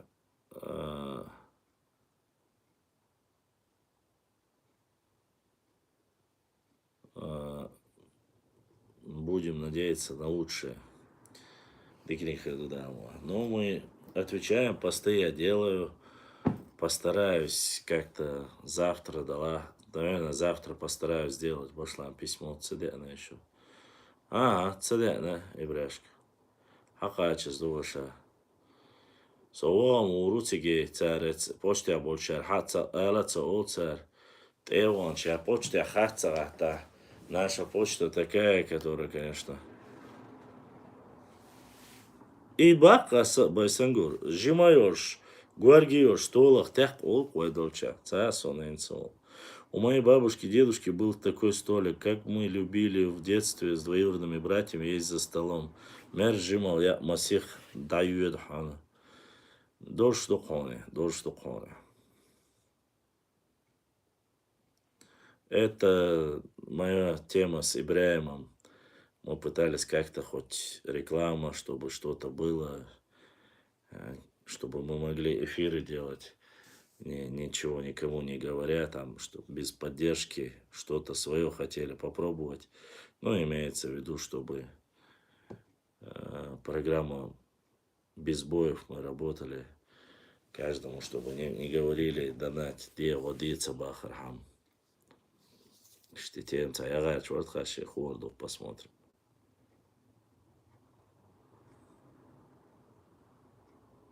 Да, это книга «Зеленая Сигаури». Не знаю, 4-томник, говорят. Новый 2-томник есть.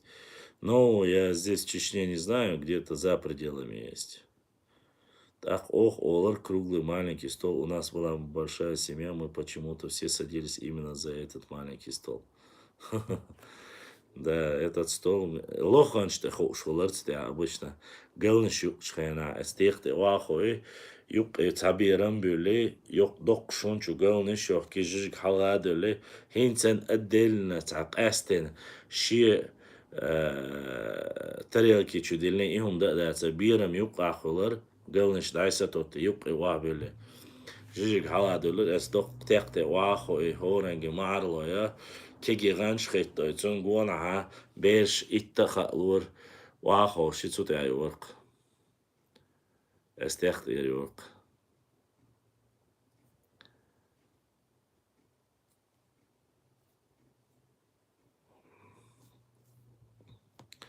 Да, я ничего не забыл, Вежли. Ничего не забыл. Обязательно материал про шейха Мансура, еще про Ачкой Мартан я еще его не опубликовал. Его опубликую. Материалов очень много. Но, к сожалению, я не успеваю. Про Байсангура Биноевского материала у меня много тоже осталось. Надо опубликовать. Вот каждый понемножку все сделает. Не получается все, к сожалению. Царистоса с этим блокировкой инстаграмом и вот этим всем массу рицках, массу мнахадда. Рицк Аллахи адудам да Аллах. Ну, имеется в виду, там, реклама, там, через Инстаграм проще было и донатить, и помочь, но сейчас этого всего нету, в основном. В Ютубе как бы я не хотел сильно, да, просмотры набираются, даже после донатить, я что Адлан Бошу, Адланс дается нога. Донатируется, он даже, если он во время эфира цахули, он там отправляет после эфира, просматривая наш эфир, отправляет донатить. Ну, таких единицы, такие братья. Вот. Все, которые меня учат, как работать, что нужно сделать, что рассказать, куда там масла сделать. То есть учителей всегда у меня много, к сожалению. Но я бы сам бы кого угодно научил. Да и материалов у меня немало, да. Башлам. У стариков я помню низкий круглый стол. Не помню, как называется, но точно помню, как называлась посуда, куда клали. Ахар худар или жижигал. Это была такая большая тарелка на всех и на тех. Вот поэтому, Мухаммад, вот тех говорит столах олар тех. Док шундует сунаха, видать, из-за этого дочку тердует там одно и то же значение. Я не могу утверждать, но тех клохаю, что гварги туилах ола кой, тех кой. Столом вайн махар, вайн два штат. Что он душу? Да, не так просто, конечно.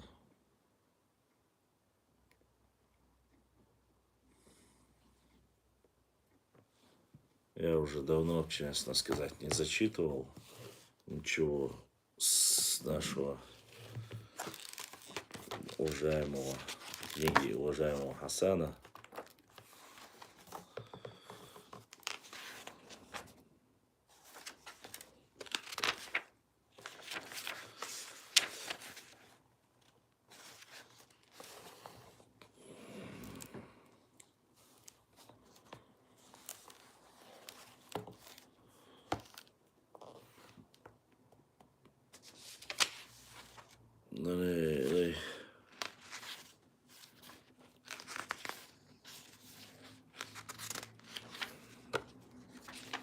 Надо нам книгу Хасана тоже до конца добить.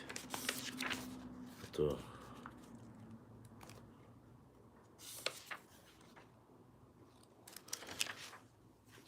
шаройскую тему я никак не могу закончить, но Шарой это моя болезнь.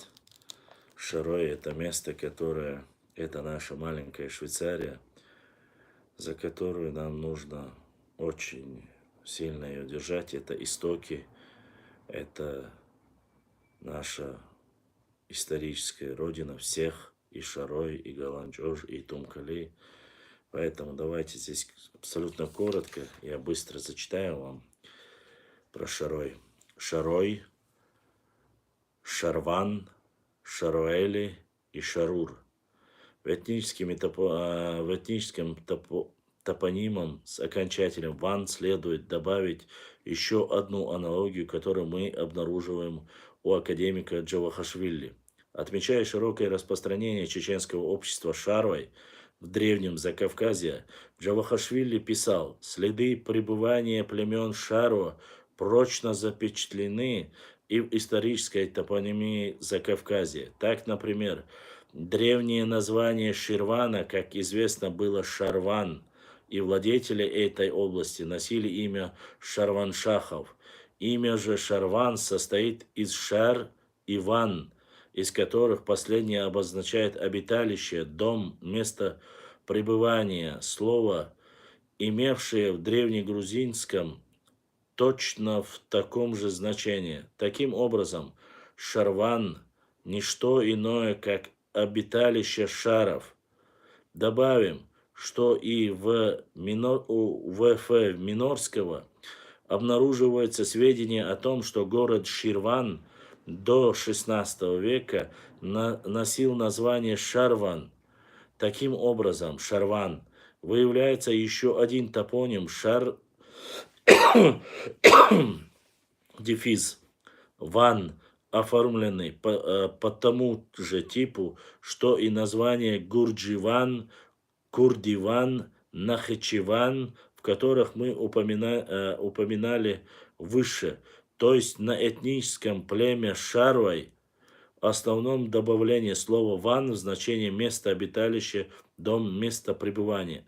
По свидетельству грузинского историка X века Георгия Мерчули, к северу от Абхазии или Северной Абхазии в средние века существовало княжество Шаро или Шаруэли. Весьма вероятно, что компонент Эли и название Шаро-Эли является древнегрузинским суффиксом этническим имен Эли, образование на основе географического названия. И Шаро-Эли означало «шаройцы», «жители Шароя». Разбирая эти исторические данные, абхазский историк З.В. Анчабадзе приходит к целому ряду выводов, которые соприкасаются с нашей тематикой. Во-первых, выясняется, что это титула Шаро-Эли и название местности Шаро происходит знаменитая фамилия Ширваншидзе, абхазский вариант произношения Чачба, носителей которой в конце XII столетия вплоть до 1864 года являлись владетельными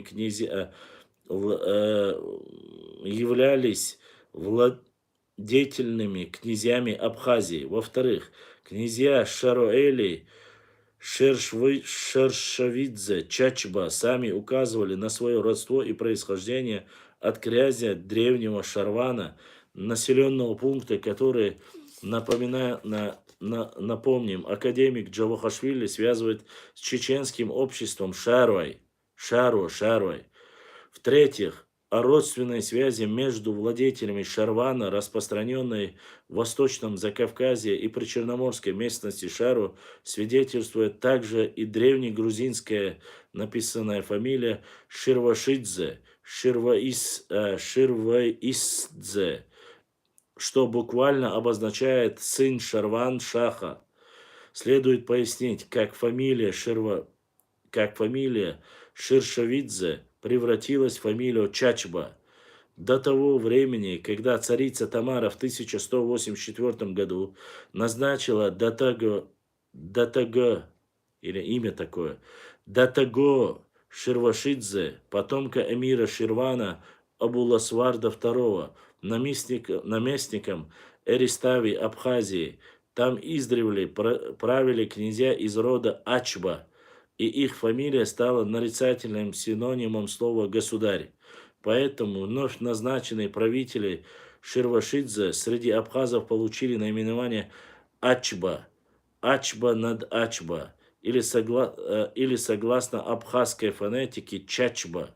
Заслуживает внимания также и то, что академик Мар считал фамилию князя Ширвашидзе, Чачба, связанной своим происхождением не с городом Шарван, а непосредственно с местностью Шаро или Шароэти, что, по нашему мнению, указывает на Чечню, Нохчичу, где и по сей день существует местность Шаро. В случае с Шароэти мы видим, это название местности Шаро отягощено характерным чеченским и грузинским топонимом, образующим суффиксом место страны, ти-те.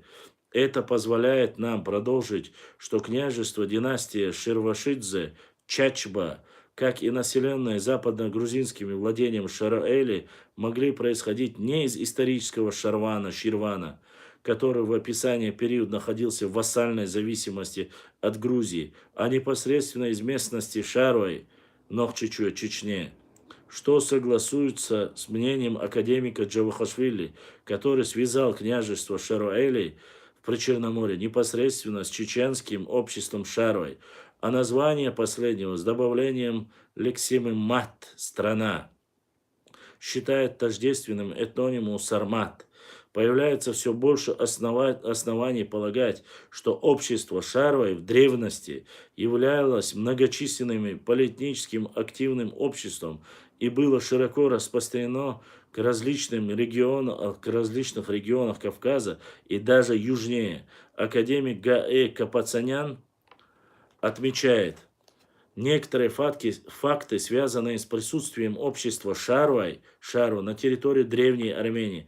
Ученый пишет, Шара – это имя, как эпоним, упоминается в армянской истории Моисея Харненского. Несомненно, также Шар есть эпоним, персонифицирует в себе имя известного рода или племени. Нет сомнения, что этнического имени Шара образовалась и армянская область Шанур, название долины от горы Арарат до Нахачеваня. Таким образом, какая-то часть общества Шара, судя по топонимическим данным, приводимым академиком Капацаняном, могла в древности и в средневековье проживать также в окрестностях горы Арарат и города Нахачевань. Материалы, которые для этого текста, для этого параграфа взяты у кого? Это Джавахашвили, это Минорский, это Мерчуэли Георгий, это Макалетия, это Анчибадзе, это Капацанян. Вот 6 ссылок. Великолепный материал про наш шаройский Тухум, часть Нохчи народа. Великолепный материал, я его впервые зачитываю. Мне очень сильно понравилась книга, как всегда. Вы знаете нашего великолепного и уважаемого, любимого нашего историка. Это Хасан Бакаев. Сегодня я уже 2 книги зачитал про наших шароевцев. Поэтому нужно читать, нужно изучать. Видите, взаимосвязь с Грузией, с Абхазией, с Азербайджаном. Как научный подход, каким образом прослеживается. Вот есть наука, вот есть исследовательская работа. Понимаете? Да, Бену, она продается, по крайней мере, продавалась, там, вроде бы 1000 экземпляров. Не знаю, есть или нету, но она продается. И выходцы из Шейм-Ари тоже продается, и книга Хасана Бакаева продается. Они все есть. Я не рекламирую, но они есть в продаже. Всем желающим вы можете взять. Я понемножку зачитываю в эфире, у кого нету книги, кто проживает за границей, кто будет в дальнейшем просматривать в Ютубе. Еще раз повторяю, это книга Хасана Бакаева, новая книга в моем любимом переплете и цвете. Это мой любимый цвет бирюзовый, как вы знаете, зеленый. Другая книга, которую я вам показывал сегодня, это Зелимхан Мусаев, это наш известный историк и публицист, поэт, публицист, член Союза писателей Нохчичуя, это Зелимхан Мусаев, вот, ауховец наш. Потом и наша любимая книга тоже, это древняя история чеченцев, Нохчи. Книга совместно сделана с Академией наук Грузии, Институт истории и этнографии имени Джавахашвили, опять же, Российской академии наук, Институт этнологии и антропологии Джамирзаев Салман Мирзакеевич. Есть вот такая книга, тоже очень хорошая. Все материалы в основном мы используем. Из Сигаури сегодня я зачитывать не буду, но в следующий эфир мы тоже возьмем в Сигаури какой-то материал. Я вам зачитаю, я публикую. Публиковать-то я так публикую оттуда. Ну, это интересные моменты, которые нужно публиковать. Мы все новые и новые моменты, которые мы не знали. Башлам, на одном сайте немецком нашли книги старые про чеченцев. Срочно, Ибраим, кто нашел, как нашел, перевод, фотографии, скрины, все делай, но не упускай. Если это старые книги от немцев, то это очень важно для нас. А немцы здесь были очень часто. Немецкие карты мы публиковали очень часто, вы знаете, да? Некоторые карты даже 14 века австрийские на австрийской Вене были найдены чеченцами, мы сфотографировали их, публиковали их. То есть это европейские карты, поэтому для нас это важно. Нашел, сфотографировал, информацию сразу скидываешь, где есть, как есть. Постараемся перевести, постараемся найти наших лингвистов, которые хорошо знают немецкий язык, что-то важное. Надеюсь, если, конечно, у нас есть патриоты, которые могут и, как говорится, ради науки и нашей истории бесплатно перевести. Если не получится, будем искать возможности платно перевести. Такие моменты фиксируйте. Особенно я прошу моих зрителей, подписчиков. Я нашел, покажу, скажешь, стоит взять на счет перевод, могу сам. Все, хорошо, братик. Сделать карты, если вы найдете какие-то старые карты, которые не видели, и там упоминается или Нахчивмат, или Нахчиван, имеется в виду, или Чечня, чтобы на английском, французском, немецком, итальянском, сразу делайте фотографии и скидывайте мне в директ, в Инстаграм, в Фейсбук, скидывайте. Я посмотрю, если этой карты нету, желательно, конечно, с датой, с автором, там бывает с краю обычно. Да, обязательно нужно нам собрать этот архив, если мы не будем публиковать и показывать, люди, конечно же, мало что будут знать. Есть у нас любители фальсификации и с востока, и с запада, норнийцы некоторые, которые любят переделывать карты, закидывать их, говорить, что они потом сделаны древними американцами, которые в 16 веке прибыли в Чечню, точнее на Кавказ, хотя они сами не понимают, что древних американцев нету, и в 16 и 17 веке и быть не было никаких американцев. Имеется в виду, были коренные там индейцы, но это не индейцы сделали.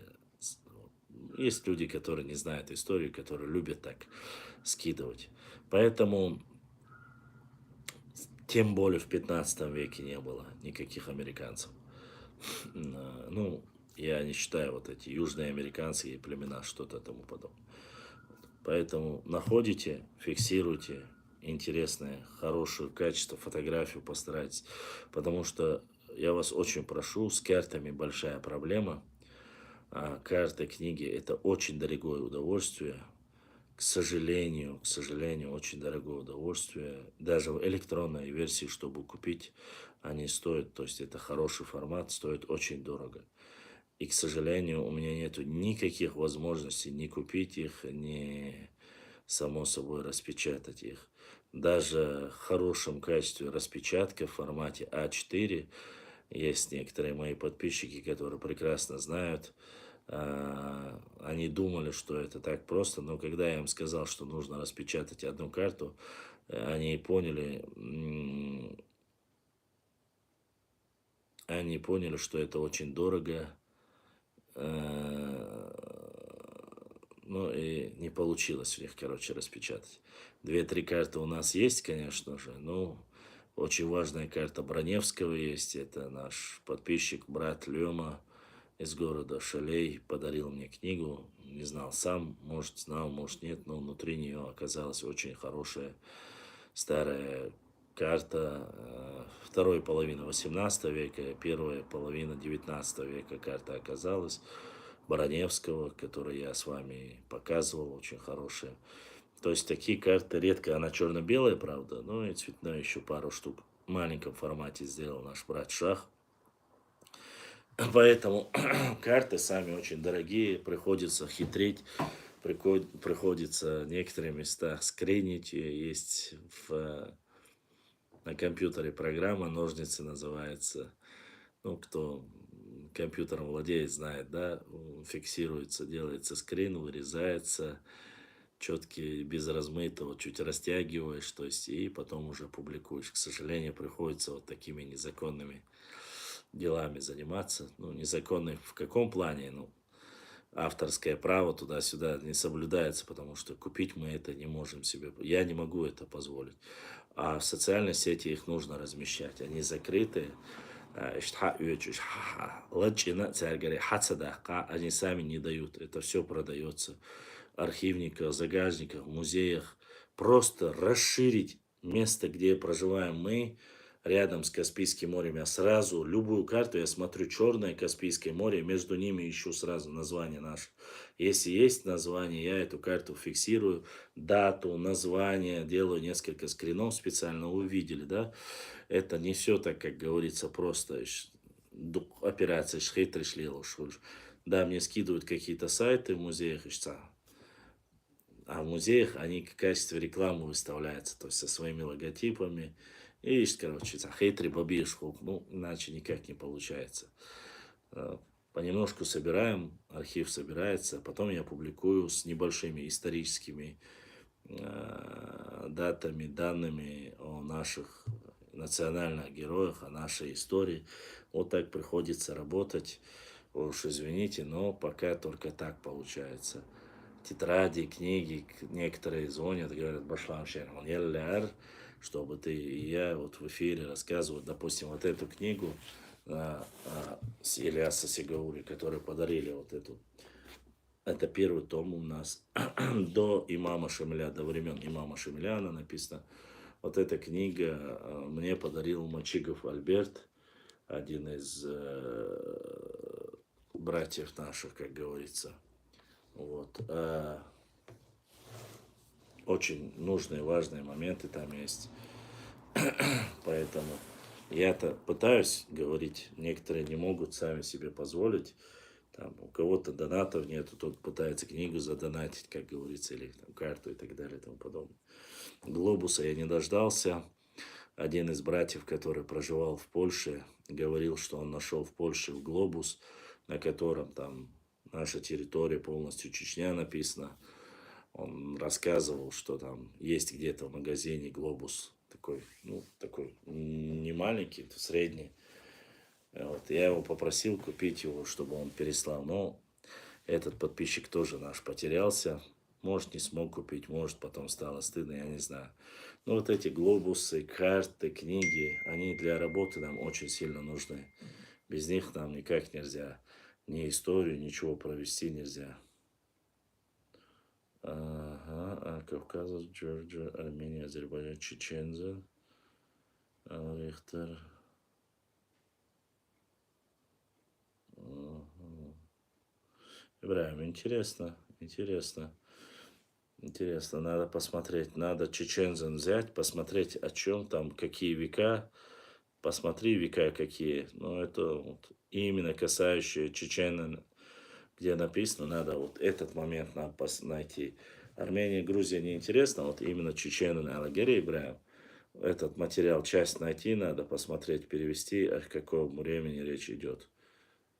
Срочно. Скажешь, сегодня 12:13 встречаем наш ОМОН, колонна из Украины возвращается домой. Согласие совершить, 8 встретить нашу.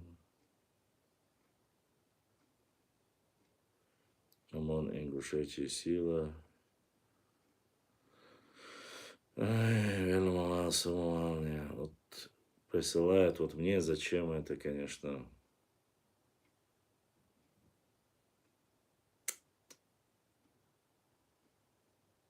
Короче, сила, не сила. Шайдик футбол. Вот такие вот дела, друзья, уважаемые мои. Ну что ж, на сегодня, наверное, я закончу, уважаемые мои. Давайте, Свет, встретимся с вами завтра. Продолжим. Интересное расскажем. Завтра в 10 часов я постараюсь зайти и сделать в Инстаграм эфир, если у нас получится. Если не получится эфир в Инстаграм, постараюсь перейти уже, сделаем в Телеграм и в Ютубе. Если опять выкинет. Просто какая проблема в Инстаграм? Когда ты заходишь, проводишь прямые эфиры в Инстаграм, через минут 30-40, Валлах Расул, у меня интернет, царь проблема, у меня реально проблема с интернетом. Так, алсам, киста, ладуака, ахсар, ценис лохсай. Вам поверьте мне, я сам по вам очень сильно скучаю. И вы просто не представляете, когда у тебя так много информации в голове, и да, есть телеграм ссылки, телеграм ссылка, бот отправляет здесь. Есть Халия Шон. Не забывайте, те, кто хочет общаться, есть телеграм-чат у нас, есть телеграм-канал, подписывайтесь все. Вот. Я постараюсь завтра сделать, мы постараемся сделать в Инстаграм. Просто там как, через 30-40 минут он выкидывает сразу с Инстаграм и начинает говорить, вас пытаются взломать, олей, а я шхилил эфира даже удалить не сохраняется. И еле-еле получается сохранить, если Ибраим сидит, и он одновременно включает в Ютубе трансляцию, она сохраняется. А так сохранить целую. Ищ ситуацию, завтра мы продолжим эфир. Надеюсь, вы подготовите вопросы, что интересное, что вы хотите еще. Подготавливайте вопросы, слушайте наши лекции, историю, географию. И уже сложится картина. И еще раз я прошу вас, уважаемые мои братья и сестры, поймите, все, что мы не отвечаем, все, что мы оставляем, серьезно, да, это не важно, это то, поверьте мне, сейчас такое время, любая ложь автоматически, если они ее опубликуют, 1000 человек посмотрят, 1000 человек расскажут, 1000 человек. Из-за этого становятся сотни, тысячи, миллионы людей, которые ложь превращают в правду. Нашли, я не говорю каждому барану нужно, маломальски серьезное нужно обязательно ответить, посмотреть или устно ответить. Вы, амин, Бено, не пытайтесь сразу, как говорится, меня клеймить там или думать, что делать нечего, мы отвечаем. Аллах вас. Если мне приходит хотя бы 10, минимум 10 ссылок и говорят, хажа ответить, хажа, тогда я начинаю. Само шимо чем я еще там им коротко отвечу, оставлю. Но когда десятки приходят, не ответить я не могу. Я понимаю, что без критики никак нельзя. Я знаю, что меня многие наши критикуют. Много у меня минусов. Шадик диктуется баш у нас. Но мы пытаемся, мы реагируем, мы работаем. Без ошибок не бывает. Если мы оставим аух, если мы оставим шарой, если мы оставим панкиси, если мы оставим галанчош, там, и так далее и тому подобное, остальные, Иорданию, Турцию, там, где проживают наши диаспоры, мы все проиграем. Если ты видишь, что за тебя никто не борется, за тебя никто не переживает, ты думаешь, Арцанна нельзя так оставлять. Нельзя. وغوشي غوارتو سخلا وغوشي تتخش سخلا так худу да. Поэтому да я начал смотреть, я сразу ерунда явилась, мне это неинтересно стало. Ищу ситуацию, что всем огромное спасибо, завтра увидимся или в Инстаграм, или в Ютубе, или в Телеграме. С 10 часов я постараюсь вечером сделать, если получится, мы увидимся. Я надеюсь, получится. Брату, который сегодня задонатил, огромное спасибо, Аллах дал саавел. Ибраим, он ДРС хил, сохранишь. Всем удачи, надеюсь, вам понравилось.